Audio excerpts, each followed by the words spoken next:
तो बच्चों देखोगे, yesterday when I was telling your doubts, तो आई फेल्ट कि मुझे थोड़ा सा और भी इसमें सब्जेक्ट मैटर में तुम लोगों के एक पेनिट्रेशन और जनरेट करना चाहिए। तो आप सबसे पहले आप देखो, आपको ग्रेविटेशनल फील्ड इंटेंसिटी,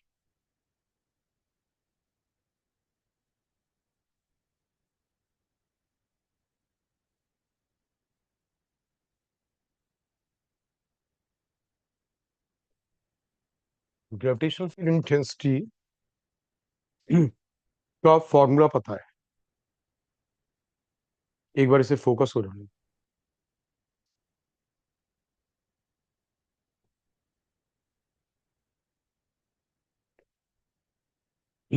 फोकस हो गया बच्चों? Yes sir. तो सी, यस सर। आपको ग्रेविटेशनल फील्ड इंटेंसिटी का इक्वेशन पता कि एक एम मास से आर से दूर ई की वैल्यू होगी GM/r², and it is a vector quantity.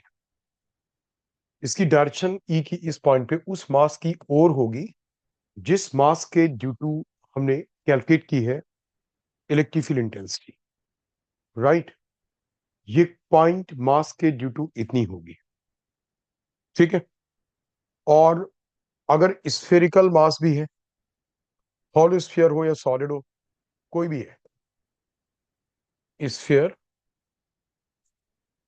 Hollow हो या सॉलिड हो, मास m रेडियस r, इसके सेंटर से r से दूर इसकी वैल्यू भी GM/r² होगी। आप बच्चों इसे नोट करते रहोगे जल्दी जल्दी। ठीक है, इन्हें नोट करते रहोगे तो आपके एक बड़े समराइज्ड नोट्स रेडी हो जाएंगे। ओके, सो नाउ से आप जो है कि अपार्ट फ्रॉम दिस आपको कुछ एक और केसेस में ये आना चाहिए। So I tell you that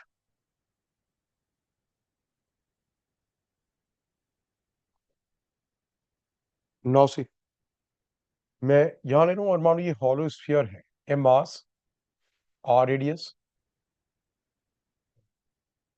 hollow sphere centre, इसके ड्यू टू एक्स डिस्टेंस दूर सेंटर से, X is less than R, E will be 0, X is equal to R, E will be capital G m/r², x is greater than r, e will be equal to gm/x², gm/x²। noted students? Yes sir sir. एक second. ठीक है,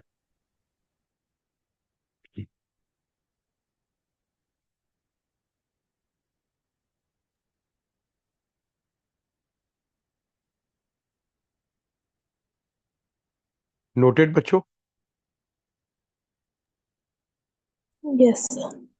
हाँ, अब आप ये देखोगे कि मैं इसी के पैरेलल आपको यहाँ पे सॉलिड स्फीयर का भी बताता हूँ, सो दैट कि आपको याद करने में दोनों को रिलेट करके करोगे तो बड़ा इजी हो जाएगा। यही अगर सॉलिड होता, सॉलिड स्फीयर के लिए x लेस देन r में e will be equal to G mx/r³, x is equal to r, same होगा e इक्वल टू GM/r², और अगर x ग्रेटर देन r है तो तभी सेम होगा जो यहाँ पे था GM/x²। तो आपको ऑलमोस्ट याद हो गया होगा, हॉलो स्फीयर में अंदर 0, सॉलिड स्फीयर में अंदर x डिस्टेंस दूर GMx/r³, और दोनों में सरफेस पे GM/r², और दोनों में सरफेस के बाहर GM/x², where x is the distance from the centre, x is the distance from the center. Clear, students? And noted too, yes sir. Yes right? Sir. अब आप देखो, apart from this you need to remember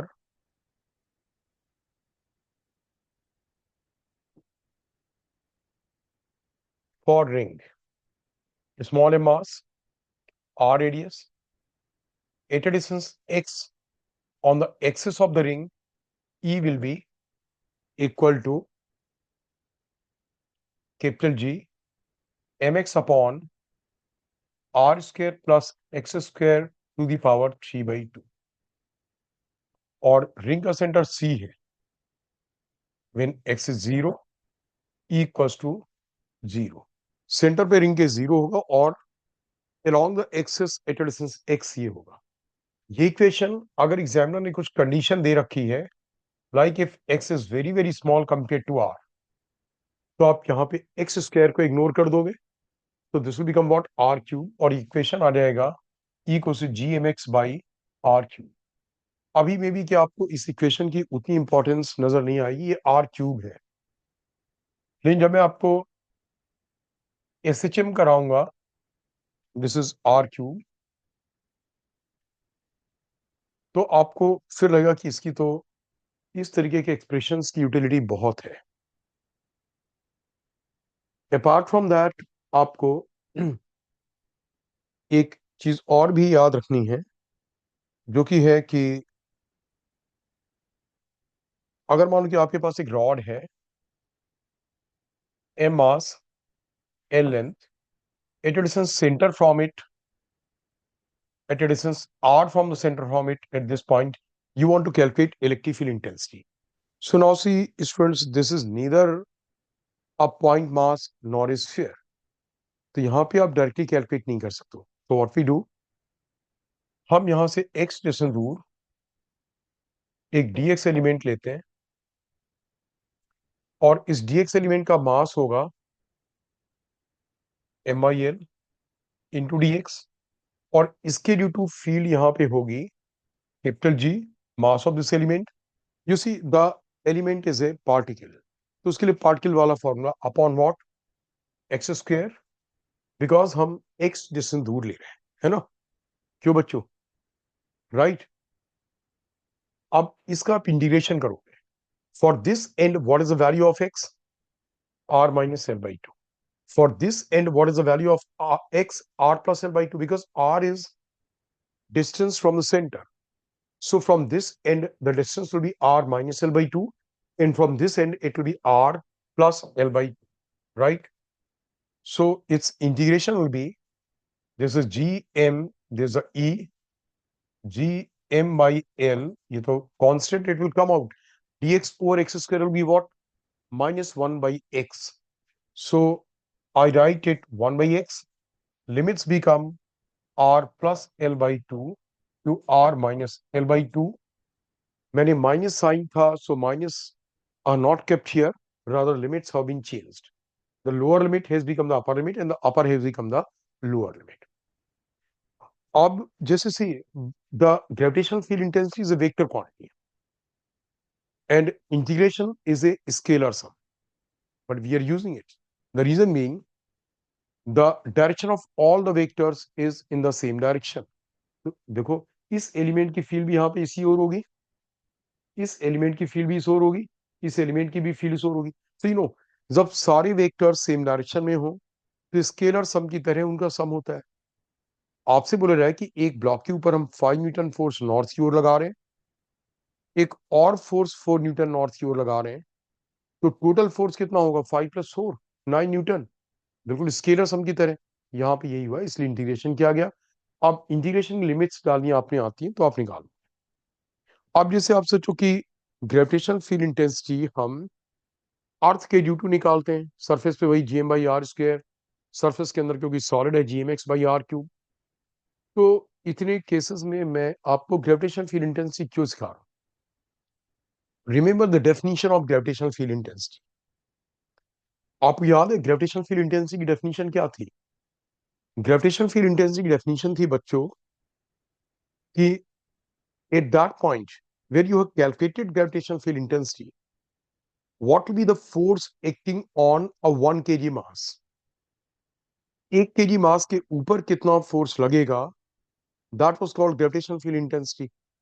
तो अगर आपने किसी भी body के due to एक पॉइंट पे ग्रेविटेशनल फील्ड इंटेंसिटी कैलकुलेट कर ली और उस प्लेस पे आपने एक m मास रख दिया, तो उसके ऊपर फोर्स क्या होगा? ma। m इंटू ई, 1 kg के ऊपर ई था तो m kg के ऊपर क्या होगा, m e। So that is why कि ग्रेविटेशनल फील्ड इंटेंसिटी के ऊपर हम इतना इम्फेसाइज करते हैं, राइट। मतलब what if a mass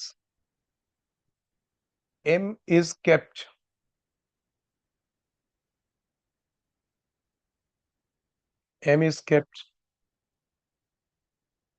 inside the gravitational field intensity E. The force acting on it equals to m। इसके ऊपर जो फोर्स रहेगा that will be what, m। So the reason for finding the gravitational field intensity was कि आपके पास arbitrary there could be various kind of systems. जो Newton's law है वो तो दो मासेस के लिए applicable, m1 m2 by r square, है ना। अब आपके पास बहुत सारे मासेस हैं, किसी एक पॉइंट पे एक और मास, उसके ऊपर फोर्स, सबकी ग्रेविटेशनल फील्ड इंटेंसिटी निकालो, उनका वेक्टर सम करके net gravitational field intensity, and at that place what mass you have kept, multiply it with that mass, that will be the force। Students, hope you understood this concept। Yes, sir. अब बच्चों ये देखोगे कि gravitational potential में भी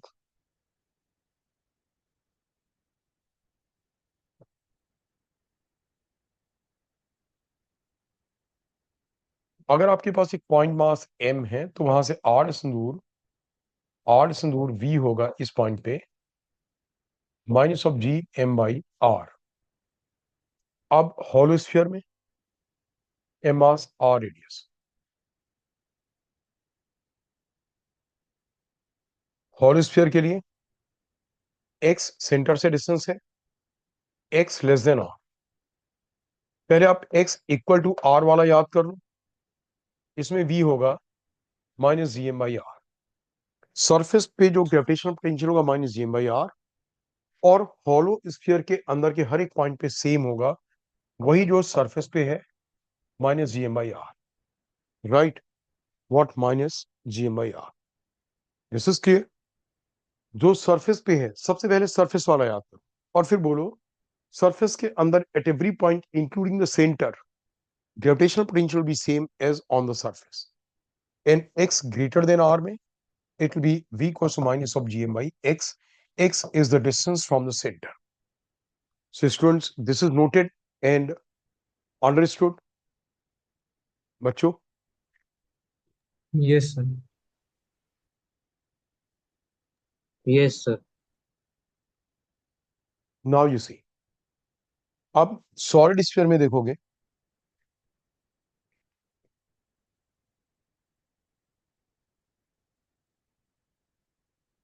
m mass r radius, v जब x is equal to r,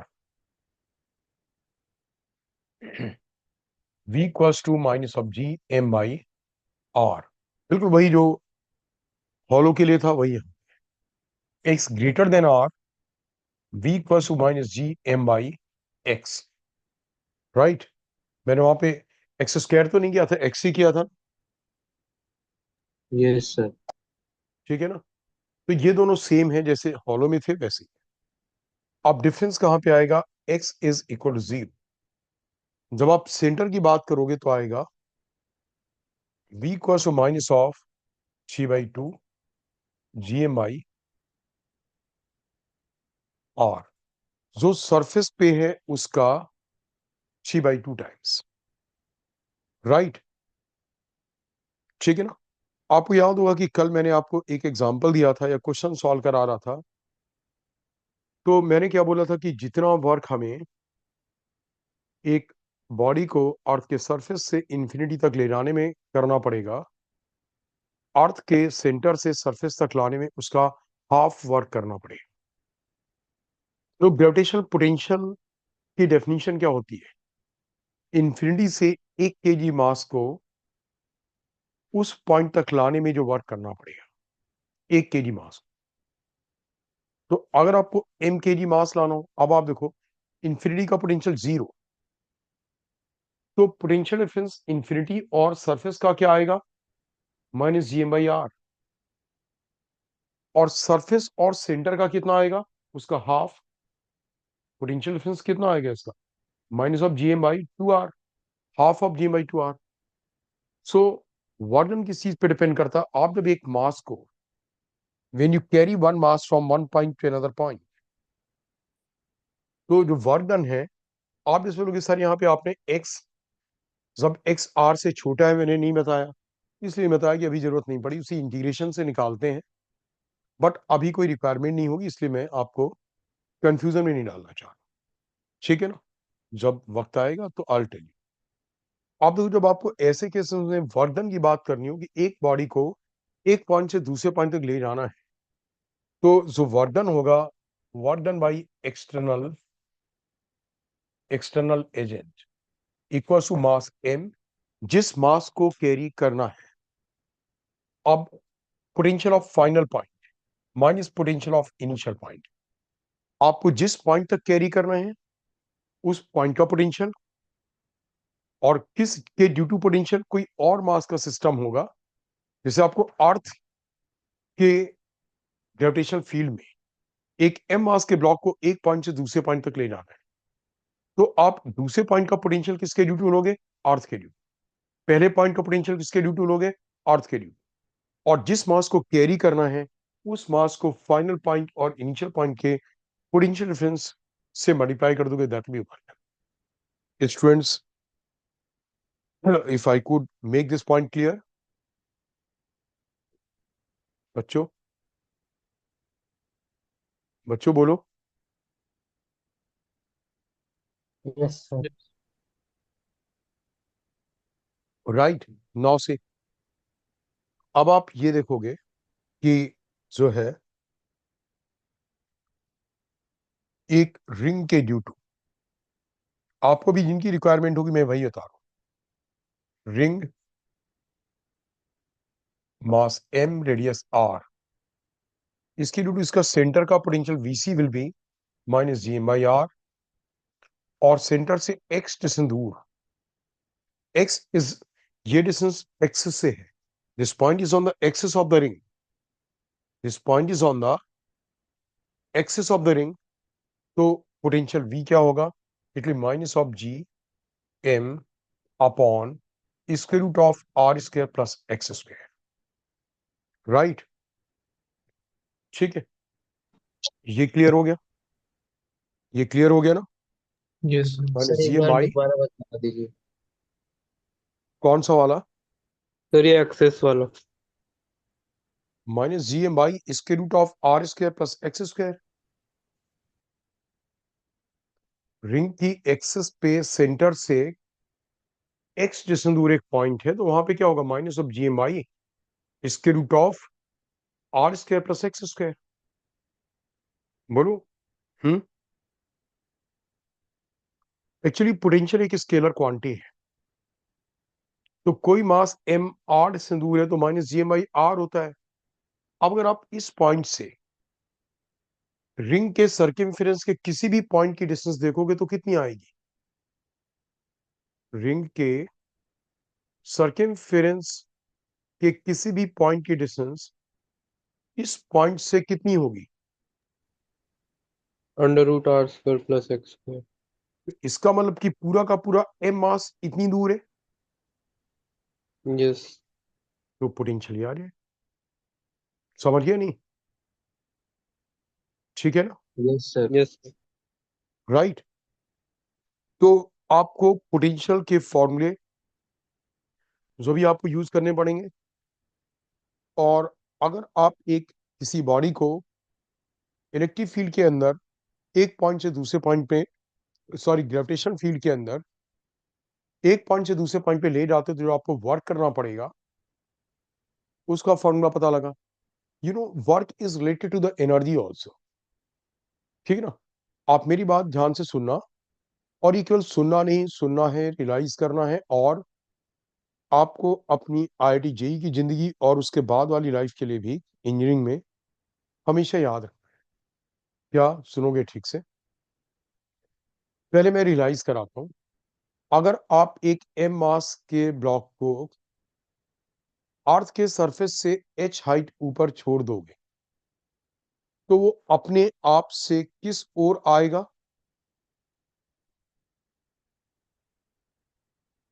नीचे की ओर आएगा बच्चों। इसमें कोई बड़ी सोचने वाली बात थी यस क्या? सर। डाउनवर्ड्स।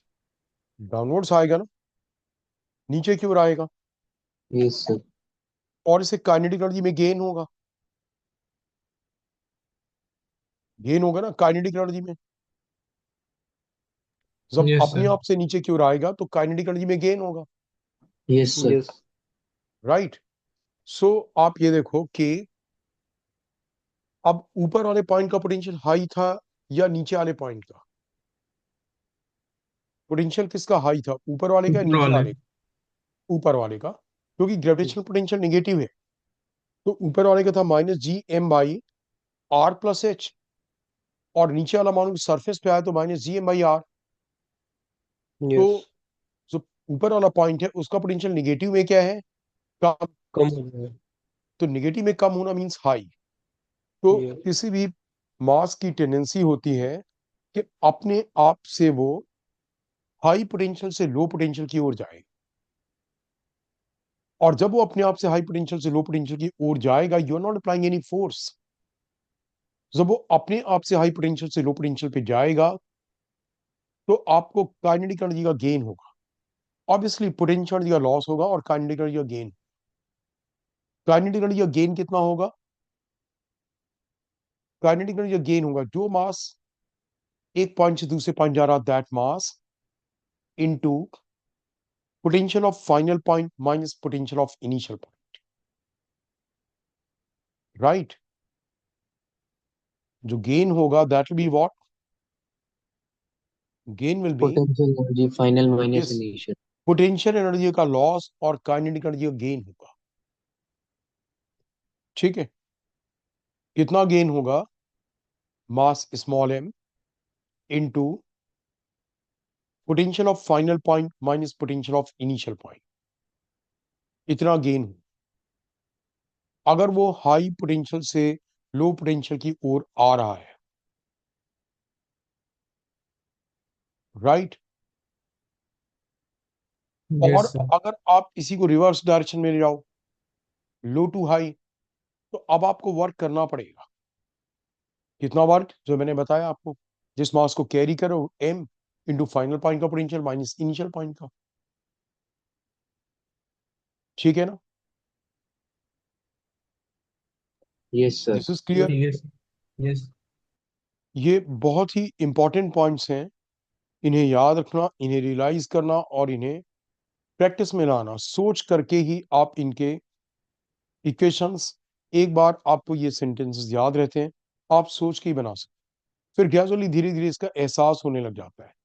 बिल्कुल वैसे ही एहसास जैसे ही आपको अब एहसास हो गया बचपन से अब तक कि जब हम एक बॉडी को अर्थ के सरफेस के ऊपर छोड़ेंगे तो वो ग्रेविटेशनल फील्ड इंटेंसिटी की डायरेक्शन में ट्रेवल करेगी, क्योंकि इसके ऊपर फोर्स ही ग्रेविटेशनल फील्ड की डायरेक्शन में है। तो आपको याद था कि वो ऊपर से नीचे आएगी अपने आप से। अब आप उसे रिलेट कैसे कर लेते हो? ऊपर से नीचे अपने आप से आएगी। अब आप उसे रिलेट इस तरीके से कर लेते हो कि वो ग्रेविटेशनल फील्ड की डायरेक्शन में जाएगी, क्योंकि फोर्स उसी ओर लगेगा। राइट। बच्चे समझ गए ना? Yes sir. This was general. अब आप देखोगे, अब जैसे मैंने आपको बताया कि आप जो है, हम लोग सैटेलाइट वाले पार्ट में आते हैं। आई टोल्ड यू कि एक ये अर्थ का मास एमी, रेडियस आर ही है, और एक सैटेलाइट अर्थ की सरफेस से h1 हाइट ऊपर है। ठीक है। तो इस पॉइंट पे इसकी टोटल एनर्जी कितनी है?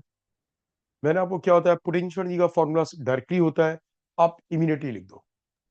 यहाँ पे potential energy will be -G me अपॉन -G MEM, ये मास m अपॉन RE+H, ये होगा। Minus of G M E upon M upon R E plus H. Just clear, ये होगा। Yes, sir. नाउ से पोटेंशियल ये बिल्कुल सीधे माइनस जी M one M two upon distance, और जो टोटल एनर्जी होगी वो क्या होगी, Half इसी of की। potential energy.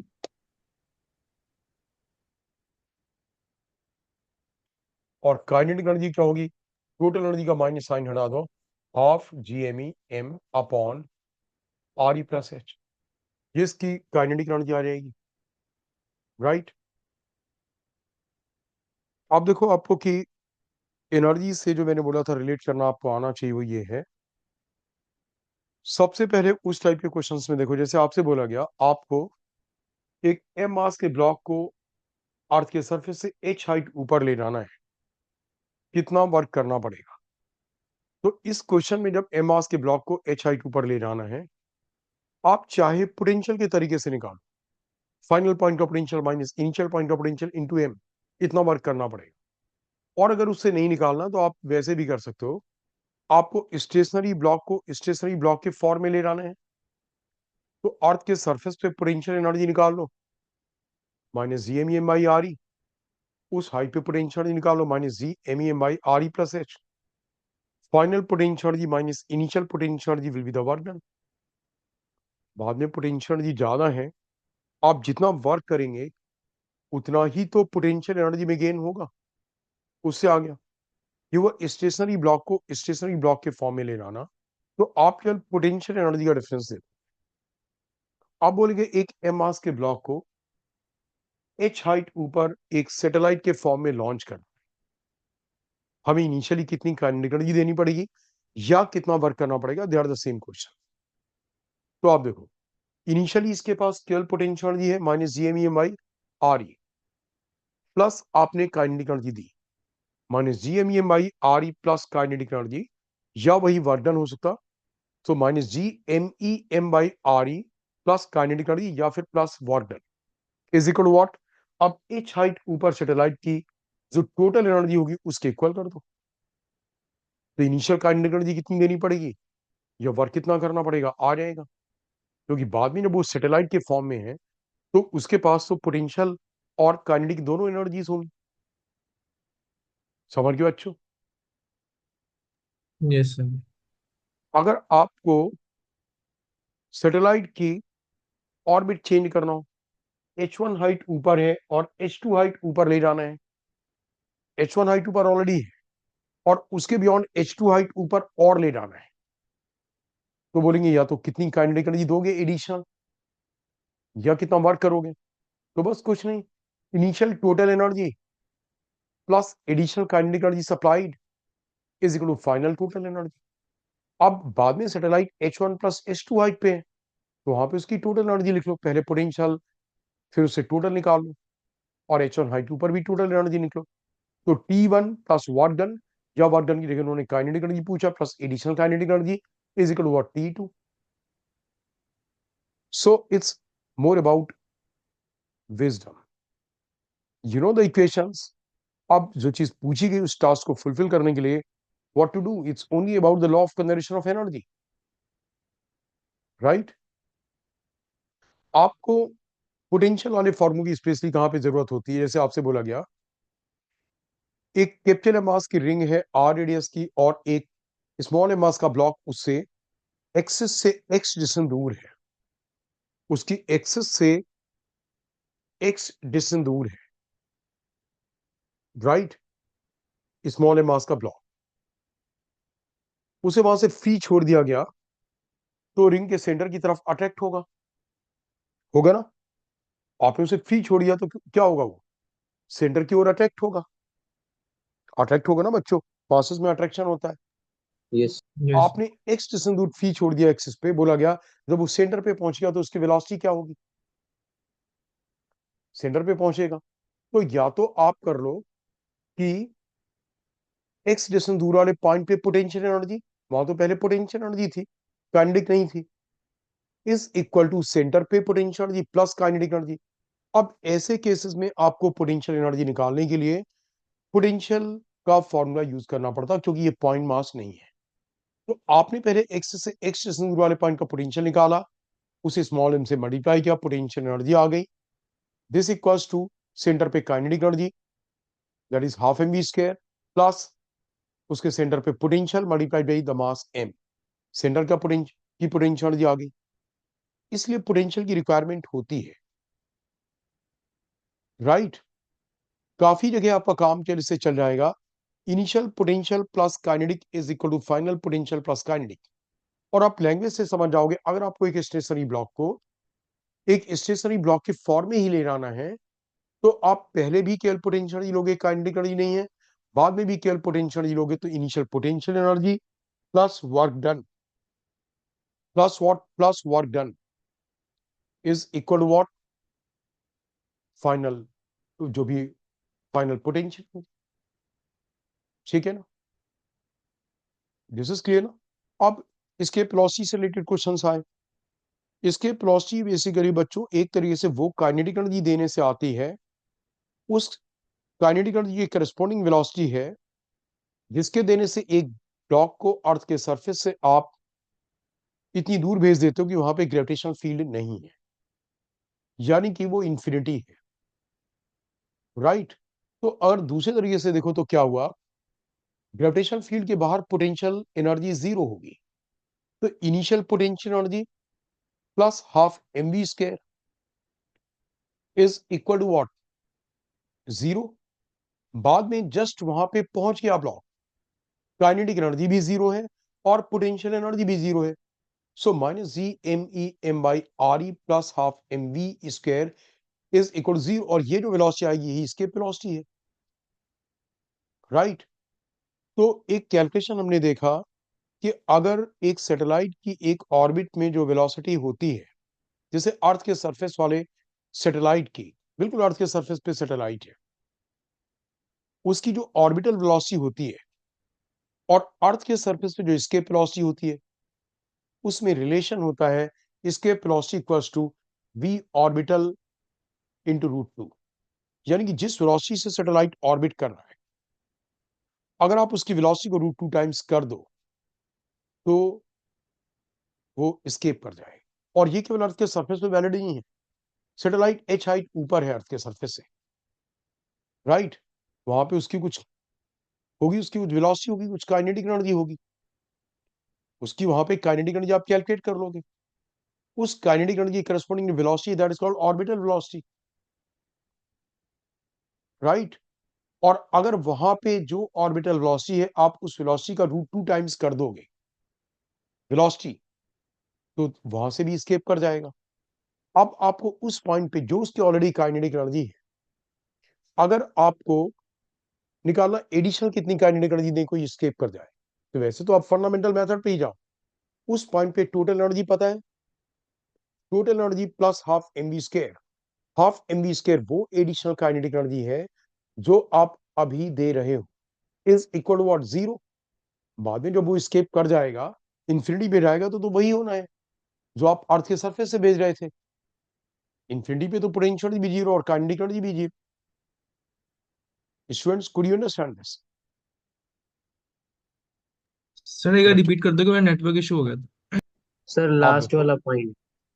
मैंने बोला अगर आप अर्थ के सरफेस से आप किसी बॉडी को स्केप कराना चाहो, तो स्केप कराने का मतलब ये हुआ कि आप उसे इंफिनिटी पे भेजना चाह रहे हो जहां उसकी पोटेंशियल जीरो होगी, वो अर्थ के ग्रेविटेशन फील्ड के बाहर चला गया, यही मतलब होता है ना।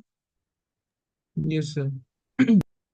तो आपने क्या कि initial potential minus G M E M by R E plus half M we square, और दोनों का टोटल जीरो कर दिया। हमने फॉर्मूला वही लगाया, potential yes plus sir. Kinetic is equal to final potential plus final kinetic, because target was to send out of the gravitational field of the earth.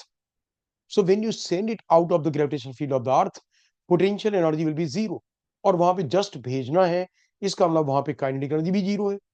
So minus G M E M by R E plus half M we square is equal to zero से जो velocity आएगी उसी का नाम escape velocity है।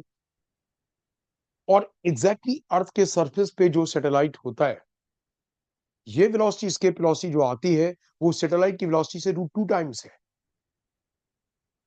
उसकी velocity से कितनी, रूट टू टाइम्स है। तो v escape will be equal to उस प्लेस पे orbital velocity of the satellite into √2। अगर बोल रहे हैं कि वेलोसिटी कितने टाइम्स बढ़ानी होगी तो आप बोलोगे √2 टाइम्स। लेकिन अगर वो सैटेलाइट के लिए बोले, सैटेलाइट चाहे अर्थ के सरफेस पे हो चाहे सैटेलाइट h हाइट पे बोले रहा है, सैटेलाइट को और कितनी काइनेटिक एनर्जी दे दो तो दैट के एस्केप कर जाए। वही फंडामेंटल तरीका। व्हाट? उस प्लेस पे सैटेलाइट की टोटल एनर्जी लिख लो। सैटेलाइट की टोटल एनर्जी तो लिख लोगे ना? कैसे? उस प्लेस पे पोटेंशियल एनर्जी और उसका हाफ कर दो, यस सर। टोटल एनर्जी कर दो सैटेलाइट की, plus what? Additional kinetic energy जो आपको देनी है, इक्वल टू व्हाट? बाद में क्या लिखोगे राइट हैंड साइड 0। में? जीरो। Very good. बाद में क्या आएगा? जीरो। तो जीरो। उसी फंडामेंटल कॉन्सेप्ट से निकाल लो। अब ये देखो, अगर हम एक बॉडी को एस्केप वेलोसिटी देते हैं तो उस वेलोसिटी से बॉडी एग्जैक्टली अर्थ के बाहर पहुंच जाती है, ग्रेविटेशन फील्ड के बाहर। इसका रिवर्स करो, अगर आप उसे इंफिनिटी से छोड़ दोगे तो अट्रैक्ट होते हुए अर्थ की ओर आएगी और उसकी वेलोसिटी कितनी हो जाएगी? वही एस्केप वेलोसिटी, एस्केप। है ना? अब पोटेंशियल के टर्म्स में इसे सोचो, इंफिनिटी से सरफेस तक आने में उसका जो भी पोटेंशियल डिफरेंस हुआ, सरफेस से सेंटर तक पहुंचने में पोटेंशियल डिफरेंस क्या होगा? उसका हाफ। हाफ। तो दैट मीन्स कि जितनी काइनेटिक एनर्जी उसे इंफिनिटी से सरफेस तक आने में मिली, इसके वेलोसिटी के इक्वल वेलोसिटी मिली, यानी काइनेटिक एनर्जी मिली half M V E square. और उसकी आधी काइनेटिक एनर्जी मिलेगी अगर आप सरफेस पे ड्रॉप करो और आपने एक टनल डिग की है सेंटर तक पहुंचने में, तो कितनी काइनेटिक एनर्जी मिलेगी? Half of half M V E square, and that will be equal to what? Half M we square, जो उसकी सेंटर पे वेलोसिटी हो जाएगी। उसे v निकालो। Could you relate all these things? Yes sir. Yes. तो ये एनर्जी वाले कॉन्सेप्ट्स और फोर्स के लिए ग्रेविटेशन फील्ड इंटेंसिटी वाला, दे आर वेरी इंपॉर्टेंट। आपको देखा जाए, अगर रियली सच्चाई से देखा जाए तो आपको यूल फाइंड कि जो जेई में 95% क्वेश्चंस आए होंगे वो इसी पार्ट से होंगे।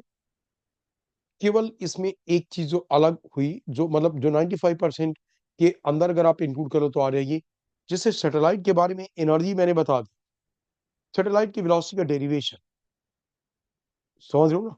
सैटेलाइट की वेलोसिटी का डेरिवेशन, केवल बस वो चीज हो। ठीक है ना बच्चों? एक मिनट होल्ड करना। Hello, hello. हाँ नमस्ते। भावेश जी, आपको एक और उसका जो वो था ना हमारा बैनर बनना है, उसमें उसकी भी ओपन फाइल भेज दी थी, अगर वो प्रिंट आउट निकल गया है क्या? हाँ हाँ, मेल पे भेजा है। साइज वाइज बिल्कुल, साइज भी लिखा है, सब कुछ है। तो अगर आप ऐसे कर पाओ कि ये सब कुछ अगर आप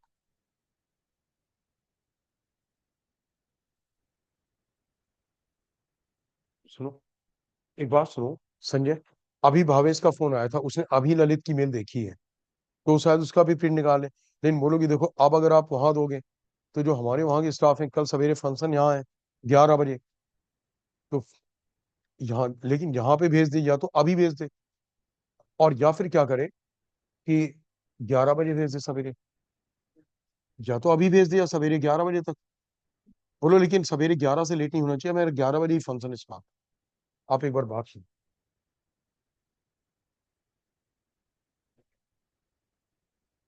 हाँ बच्चों, सॉरी, मेरा ऑडियो आ रही है, मेरा माइक अटैच हो गया दोबारा से? नहीं यस सर, आ रही है। Yes, sir. आ रही है ना? तो अगर आप सैटेलाइट की ऑर्बिटल वेलोसिटी की डिराइव करने वाला इक्वेशन और इंक्लूड कर लो तो, क्योंकि इसके पहले वाला पार्ट देखो कि वो GM1m2/r² बहुत इजी वाला पार्ट है। और किसी बच्चे ने ये भी बोला था कि मुझे डाउट भेजा था अलग से कि सर, जो रोटेशन से जी की वैल्यू में फर्क पड़ता वो क्या होता है? तो रोटेशन से देखो क्या हुआ, अर्थ रोटेट कर रही है, तो जब अर्थ रोटेट कर रही है, अर्थ के सरफेस पे जो जी जनरेट होता है वो किस वजह से जनरेट होता है? अर्थ के ग्रेविटेशनल अट्रैक्टिव पुल से। अब अर्थ एक रोटेटिंग फ्रेम हो गई, फिर जब आप रोटेटिंग फ्रेम के ऊपर एक बॉडी रखोगे तो उसके ऊपर एक सेंट्रीफ्यूगल फोर्स भी लगेगा।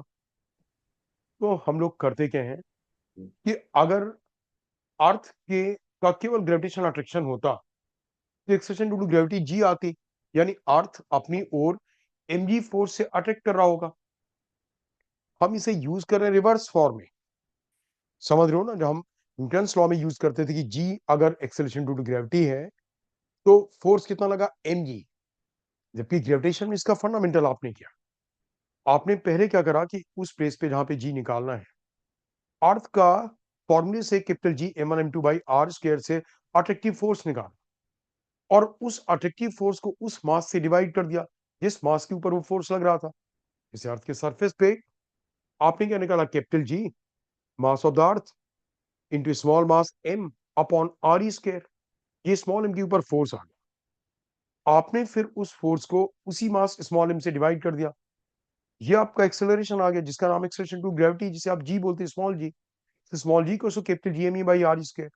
अब जब आपको पता लग गया कि स्मॉल जी कैसे आया है, एम मास के ऊपर अट्रैक्टिव फोर्स को m से डिवाइड करके, तो न्यूटन्स लॉ में क्या करा आपने, उसी जी को m से मल्टीप्लाई कर दो तो वापस से वही फोर्स आ जाएगा। इस तरीके से निकाल, तो दैट मीन्स कि जब मैं जी से मल्टीप्लाई कर देता हूं तो अर्थ की ओर कितना अट्रैक्टिव फोर्स है विदाउट रोटेशन वो आ गया।